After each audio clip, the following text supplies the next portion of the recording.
Ah, ça y est, donc je suis déjà en ligne, c'est pas mal. C'est déjà pas mal. Et maintenant, est-ce que vous m'entendez? Je ne sais pas, il y a plus personne du coup, hein.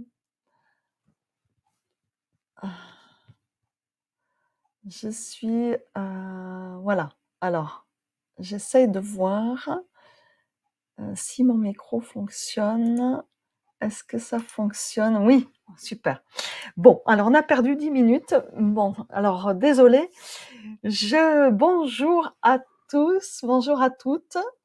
Voilà, après un petit problème technique de micro, je reprends le démarrage. Donc si vous n'êtes pas là et je suis désolée de ce contretemps, vous pourrez regarder en replay avec grand plaisir. Voilà, c'est des petites choses en live qui peuvent arriver et j'en suis sincèrement désolée. Du coup, sur Instagram, je me remets. Voilà, avec un peu de retard également, mais voilà, nous sommes partis. Bonjour, bonjour à toutes, bonjour à tous. Pour ce live qui est un peu différé, 10 minutes, voilà, je repars avec 10 minutes de retard, vraiment sincèrement désolée. J'ai eu un problème de micro. J'avais démarré, mais une personne m'a dit qu'elle n'entendait rien. Et effectivement, voilà.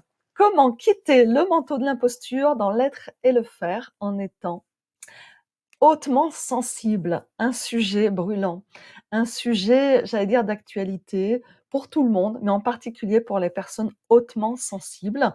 Et on verra pourquoi aussi les personnes hautement sensibles en sont plus facilement sujettes à ce syndrome.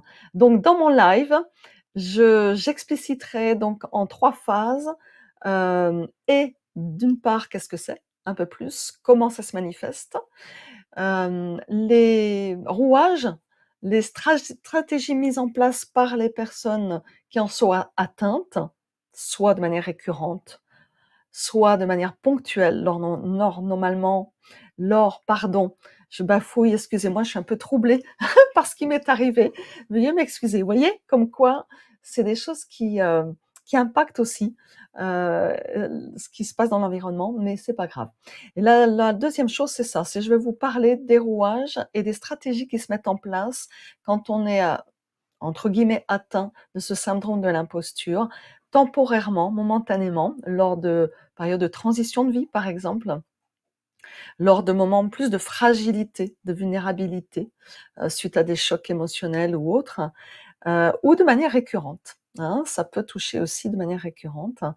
Et ensuite, j'aimerais vous apporter des pistes pour un peu se défaire de ce manteau de l'imposture qui nous colle parfois à la peau et qui nous plombe. Voilà. Alors, je vais vous citer quelques petites phrases et vous allez me dire si vous vous reconnaissez là-dedans. Si vous êtes en live, n'hésitez pas à interagir, à voilà, me dire. Et si vous êtes en replay, vous n'hésiterez pas à me le mettre en replay également. Si je vous dis, par exemple, ah ouais, mais j'aurais pu mieux faire. Oh, si j'arrivais pas en fait à faire ça, oh ouais, c'est sûr, je vais pas y arriver. Et en fait, les personnes, elles ne savent pas vraiment qui je suis. Mmh. Et je suis loin d'être une experte, hein. Et puis, Marie, elle sera plus capable de faire ça que moi, hein? Vous êtes pas d'accord? Mmh? Hem, ne me félicitez pas parce qu'en fait, c'est grâce à la chance, hein, et puis ça grâce à un concours de circonstances de toute façon. Il y a eu certainement un alignement des planètes. Vous voyez ces petites phrases-là que vous dites aussi aux autres? Ça peut être des indicateurs déjà de ce syndrome de l'imposteur. Syndrome, c'est un ensemble de symptômes, de ressentis, d'expressions qu'on se dit à soi-même et aussi qu'on dit aux autres et aussi d'actions du coup qu'on va faire en alignement, en correspondance avec ce ressenti, avec ces phrases qu'on se dit à soi-même et aussi qu'on dit aux autres. Voilà le syndrome de l'imposteur. Comment il se manifeste la plupart du temps? C'est cette anxiété, cette angoisse d'être découvert, d'être démasqué, d'être considéré comme une imposture en fait, de ne pas être légitime, d'être la personne que l'on est, notamment dans ses réussites, dans ce que l'on fait dans ce que l'on est, en fait. Heu, ça se manifeste par une angoisse et même des anxiétés profondes, hein, qu'ils font qu'on peut, avoir 2 types, en fait, de réactions par rapport à cette anxiété-là. Ça, je vous en parle après. C'est un petit peu les mécanismes et les stratégies qui se trament derrière. Ensuite, il y a un autre pilier, après ce pilier effectivement de la peur d'être démasqué. L'autre pilier, c'est l'impression, en fait, de tromper son entourage. L'impression de, voilà, de pas être la personne que les autres pensent qu'on est profondément. Donc ça touche sur la valeur de soi-même. Pas seulement sur les actions et sur peut-être des compétences, mais aussi sur sa propre valeur. Et c'est là où ça touche l'estime de soi. Et ça, c'est profond. Le troisième pilier, c'est la mauvaise attribution. C'est-à-dire qu'en fait, on imagine que ce que les autres nous attribuent ne nous concerne pas. Les on imagine qu'en fait, ils se trompent là, hein. Il y a toujours une histoire, en fait, de tromperie, de cachotterie, même de mensonge, en fait, hein, comme si, en fait, on mentait aux autres. Voilà. Tout tourne autour de ça et donc avec cette peur, de ne pas être à la hauteur, cette peur d'être démasqué, cette peur d'être jugé, hein, d'être, dévalorisé. Puisque les stratégies donc voilà un petit peu le syndrome. Ce que pour un petit peu enfoncer le clou, ce que j'aimerais aussi, voilà, vous donner par rapport à comme élément en plus supplémentaire sur cette mauvaise estime de soi, c'est les tendances que vous avez, hein. Vous avez une tendance, par exemple, à vous mettre la pression.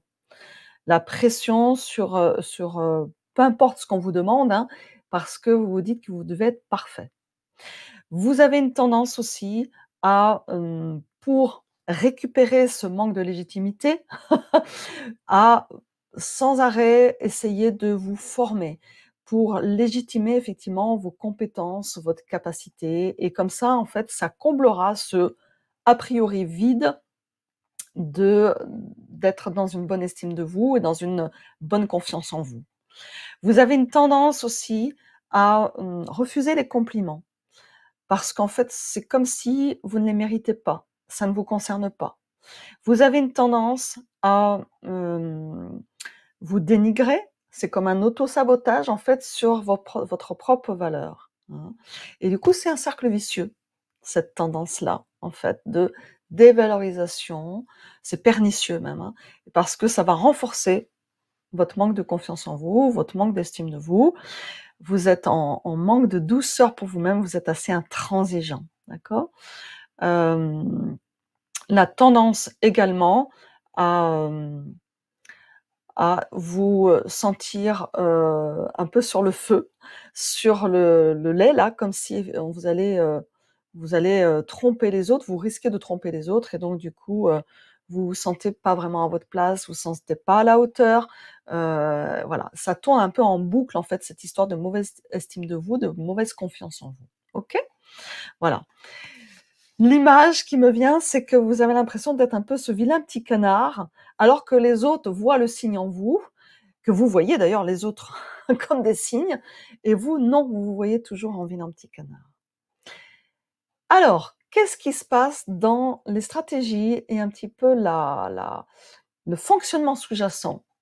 Ce fonctionnement sous-jacent, c'est comme un cercle vicieux. Je viens d'en parler. Ce cercle vicieux, il est en boucle quand vous n'arrivez pas à, stopper cette machine infernale et quand en fait c'est mis en place depuis même, depuis votre enfance certainement, parce que c'est souvent ancré dans des blessures d'enfance, hein. Donc du coup, c'est quelque chose que vous avez mis en place, encore une fois pour vous protéger, pour essayer effectivement d'être, aimable, aimé, mais c'est, un peu dysfonctionnel. Voilà. Ce syndrome de l'imposteur, parce que dès que vous allez mettre en place une action, il y a souvent des angoisses. Il y a souvent des anxiétés à comment je vais pour faire au mieux avec tout ce que je me mets comme pression, avec cette faible estime de moi. Donc il y a 2 cas de figure. Soit je vais procrastiner et je vais attendre la dernière limite pour pouvoir pour le faire parce que finalement je vais être acculée à faire ce que je dois faire et cette procrastination, elle s'enracine justement dans cette angoisse, dans cette peur. De ne pas être à la hauteur, de ne pas être aimable, d'être jugée, il y a énormément de peur qui se cristallise là-dedans. Ou l'autre cas de figure, je vais surinvestir en fait ce que je fais, et je vais être à fond, de là à ne plus même écouter mes besoins. D'où un certain nombre de personnes, vous voyez bien, hypersensibles qui fonctionnent comme ça et qui n'écoutent plus leurs besoins, heu, à être à tellement, à faire dans la perfection, dans le perfectionnisme pour arriver à faire le plus parfaitement, en fait, ce qui m'est demandé de faire et parfois ce que moi je me suis mise comme action à faire. Voilà. Donc c'est ou l'un ou l'autre en fait, comme stratégie et les 2 de toute façon amènent à quelque chose de bon. En général, on réussit, mais on n'arrive pas à l'attribuer. On attribue le succès à quelque chose d'extérieur, à une cause extérieure, à de la chance, à bah oui, un alignement avec les belles planètes, comme je disais, en introduction, à, peut-être, l'appui, le soutien des autres. Voilà, on attribue le succès à l'extérieur de soi. Par contre, si les actions, elles arrivent à quelque chose de, a priori négatif pour nous, à un échec, là, on va se l'attribuer. Donc finalement, le cercle vicieux s'enchaîne parce qu'on va se dénigrer. Quoi qu'il arrive, on se dénigre, hein. Si ce sont les succès, on va se dénigrer parce que c'est pas grâce à nous et si c'est un échec, on va se dénigrer évidemment puisque c'est à cause de nous, d'accord? Et ce dénigrement fait que ça renforce la mauvaise estime de soi, la mauvaise confiance en soi et quand on se met de nouveau à avoir une action à faire, eh ben, on retombe dans les mêmes mécanismes. Donc ça peut être sans fin. Ça peut être sans fin. C'est quelque chose qui effectivement, peut être un socle de notre fonctionnement et qui fait qu'à un moment donné, ça devient plombant.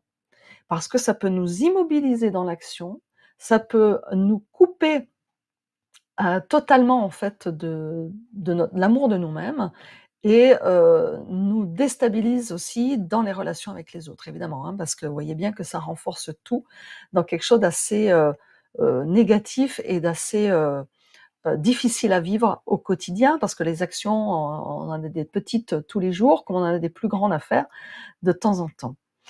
Voilà, donc c'est quelque chose qui effectivement est difficile. Alors, comment quitter ce syndrome? Comment s'en débarrasser? J'aimerais mettre un focus avant d'aller là-dessus, sur les raisons. Même si on en a parlé un peu, mais quand même que ça soit bien clair pour tout le monde. Quelles sont les raisons qui sont sous-jacentes à ce syndrome? Ça a été identifié, je prends mes notes parce que je ne sais pas ça par cœur. Ça a été identifié donc dans les années 80, 78 par 2 psychologues, Pauline Rose et Suzanne Imes, qui disent qu'effectivement ce syndrome, voilà, il a été reconnu, il est remarquable. Voilà, il alimente effectivement soit notre peur de l'échec, soit notre peur du succès et donc ce syndrome en fait, il est ce syndrome en fait des un peu l'attitude, voilà, en lien avec, cette envie d'être superwoman ou le superman quoi, hein. Donc quoi qu'il en soit, l'imposteur finit toujours par dénigrer, hein, on est d'accord, ses compétences et minimiser ses réussites. Ça s'enquiste, c'est enquisté dans la mauvaise confiance en soi, mauvaise estime de soi, voilà. Donc c'est là, en fait, la raison effectivement, la plus importante avec cette peur énorme d'échouer ou cette peur énorme du succès. C'est le revers, de la médaille, en fait, hein, que ça soit le succès ou l'échec, c'est pareil. Parce que si on a peur du succès, ça veut dire qu'on a peur de briller, on a peur d'être soi et d'être peut-être reconnu sous une facette un peu, pas belle quoi, ou avec ses ombres, ou avec, ses incapacités, hein, voilà. Voilà, les personnes hypersensibles, bien sûr, comme je le disais tout à l'heure, elles y sont, facilement, sujettes. encore plus que les autres, parce qu'elles ont ces traits de caractère qui font qu'elles ont déjà une fragilité, en fait, sur l'estime d'elles-mêmes, avec ce perfectionnisme, ce souci de bien faire et avec une peur de pas être aimée, une peur d'être dévalorisée, d'être jugée et elles se comparent souvent aux autres, hein. Parce qu'il y a un décalage, un sentiment de décalage, en fait, avec les autres, hein.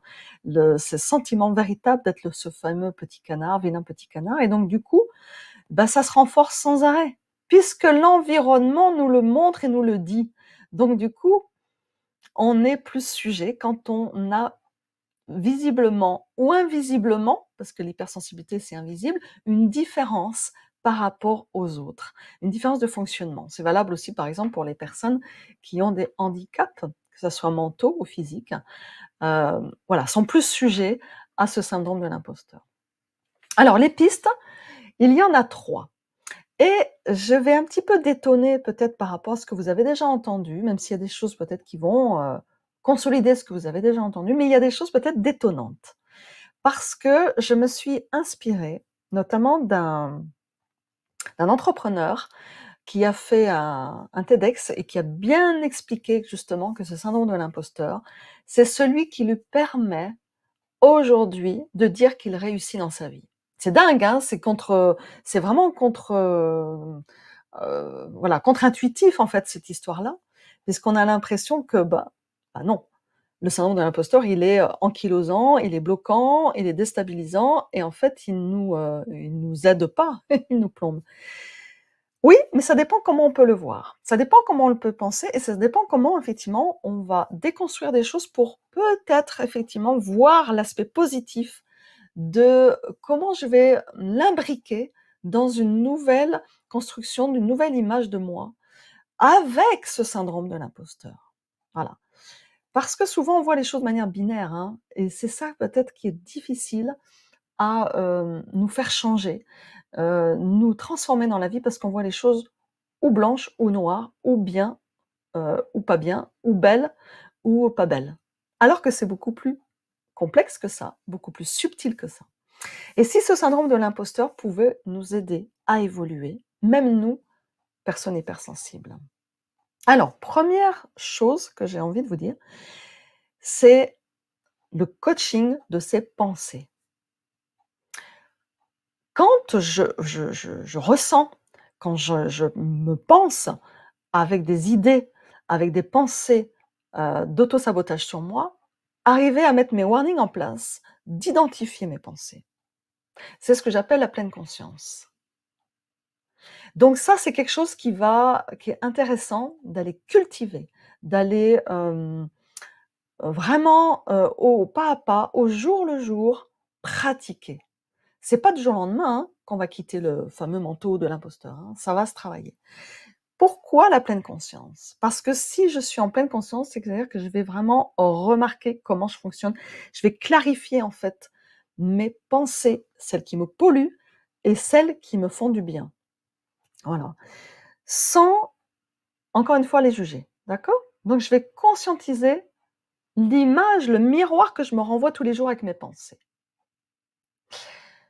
Si je sens que je suis dans des pensées de juge, d'auto-sabotage, d'autodestruction, c'est à moi déjà de les identifier. OK? Sans les juger. Première étape, pleine conscience. Deuxième étape, je vais apprendre à mieux me connaître. Et ça, c'est valable pour toutes les personnes hypersensibles, mais en particulier quand on se balade avec ce manteau de l'imposteur depuis des années. Je vais mieux me connaître, ça va m'aider à avoir une vision claire de qui je suis, comment je fonctionne et ce que je ressens, ce que je pense. Et pas à pas, dans cette vision claire de moi, je vais mettre le focus sur mes réussites et je vais me les attribuer. Les petites, les moyennes ou les plus grandes réussites, je vais me les attribuer et je vais me gratifier et je vais me donner de la gratitude, cet amour inconditionnel de moi.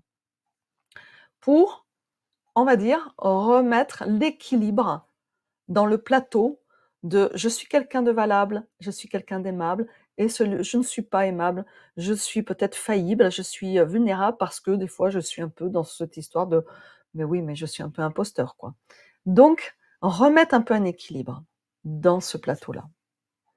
La troisième chose qui est importante pour moi et essentielle si on veut, avancer pour se défaire progressivement de cette imposture, surtout dans nos actions et dans ce qu'on est, parce qu'en fait, on est quelque chose d'exceptionnel. Nous sommes des êtres exceptionnels, mais quand on l'a pas assez conscientisé, quand on n'a pas assez donné de gratitude à ce soi, c'est vrai que c'est difficile de mettre, des actions fluides dans la matière.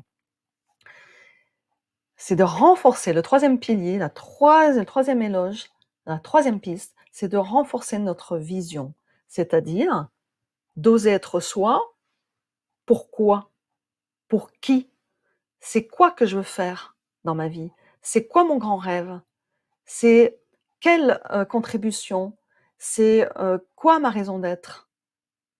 Et découleront, bien sûr, toutes les actions que je veux mettre en place. Ça se fait progressivement aussi, hein, ça se fait pas du jour au lendemain, hein. Petit à petit, vous voyez, ce juge-là, en moi-même, cet auto-saboteur va se taire parce que, petit à petit, je vais renforcer mon socle d'amour inconditionnel, de cette vision vers quoi je veux aller et que je vais y aller pas à pas, assurément. Je vais me donner de la douceur, bien sûr, dans ce pas à pas. De temps en temps, je tombe et c'est OK. De temps en temps, effectivement, ben, on échoue. Mais l'erreur fait partie du chemin et l'erreur aussi est le chemin. Et quand j'ai écouté ce TEDx de cet entrepreneur, c'est ça qu'il mettait en avant, que sans ce syndrome de l'imposteur, il ne pouvait pas se remettre en question. Il ne pouvait pas, être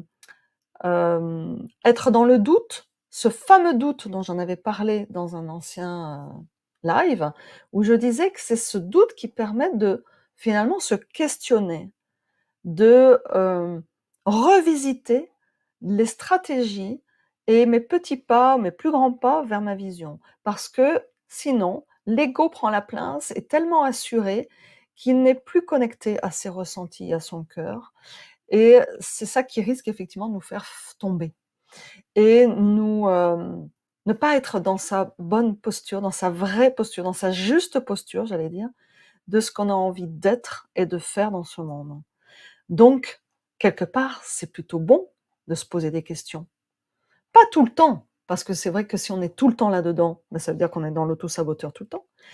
Mais progressivement, effectivement, le lâcher pour jongler avec lui, l'apprivoiser et lui dire merci, pour prendre du recul aussi, monter sur la colline pour, avoir une vue d'ensemble de ce qui fonctionne, de ce qui fonctionne moins, de ce que j'ai envie, de ce que je n'ai plus envie, de ce que je veux vraiment et de ce que j'aime et ce que j'aime moins. Donc ce fameux syndrome de l'imposteur, il est intéressant pour ça, en fait, voilà. Quand on se sent attaqué par lui, quand on se sent bouffé par lui, envahi par lui, déjà le repérer, le repérer. C'est comme ça que j'ai envie de terminer, de vous dire de repérer, de pas vous juger et ne pas se figer, hein, quand on se sent effectivement dans ce débordement et dans cette angoisse. Voilà. Apprendre, pas à pas, à s'aimer, apprendre pas à pas à identifier ses pensées, ses ressentis, ce que l'on veut, ce que l'on ne veut pas, et à mettre en place pas à pas ses stratégies, ses actions. S'auto-congratuler, oui. Et dites-vous que vous êtes sur un chemin d'apprentissage, qu'il est là pour vous apprendre justement à peut-être poser des questions, demander des conseils, demander du soutien, et puis vivre avec votre vulnérabilité. S'autoriser à être soi, sous toutes ses coutures. Et alors? Qu'est-ce que ça va changer? Bah, ça va changer que vous allez être beaucoup plus cool avec vous-même, vous allez être moins dans la procrastination, moins dans le surinvestissement et vous allez prendre les choses avec beaucoup plus de légèreté. Même s'il sera peut-être toujours un peu là, ce syndrome de l'imposteur. Je terminerai avec une citation de Paolo Coelho, un auteur que j'aime beaucoup, qui dit: «À un moment donné de notre existence, nous perdons la maîtrise de notre vie, qui se trouve dès lors gouvernée par le destin. Et c'est là qu'est la plus grande imposture du monde.» Je vous souhaite de jongler, d'apprivoiser, d'aimer aussi cette imposture dans l'être et le faire. Mais n'oubliez pas de vous aimer en premier. C'est fondamental pour vous questionner, pour jongler avec ces remises en question, pour être de plus en plus vous-même, indépendamment de ces petites voix intérieures, extérieures, qui sont plutôt là pour vous juger. Et vous allez voir que vous allez être plus en équilibre dans votre vie, en harmonie et en légèreté. C'est ça. C'est ce que je vous souhaite profondément. Alors, à tout bientôt pour un prochain live. Et si vous avez regardé en replay, si vous avez des questions, des remarques, n'hésitez pas. Vous voyez, je lui ai fait je lui ai cloué un peu le bec à ce syndrome là de l'imposteur alors que j'avais démarré à l'heure et puis que je me suis aperçue que ça fonctionnait pas. Ça fait partie des choses de la vie. Voilà. J'aurais pu tout arrêter le live et dire bon, écoutez, c'est fini. Moi, je ne suis pas en mesure, je ne comprends pas ce qui se passe. Voilà, c'est une façon de voir la vie qui est carrément différente, qui est peut-être à l'opposé de ce que vous êtes actuellement, mais j'allais dire, c'est pas grave. L'important, c'est d'apprendre au fur et à mesure, d'apprendre avec beaucoup d'indulgence et d'amour de vous-même. C'est ça qui change énormément les choses. Voilà, je vous souhaite une très belle journée et je vous dis à tout bientôt, belle âme hautement sensible.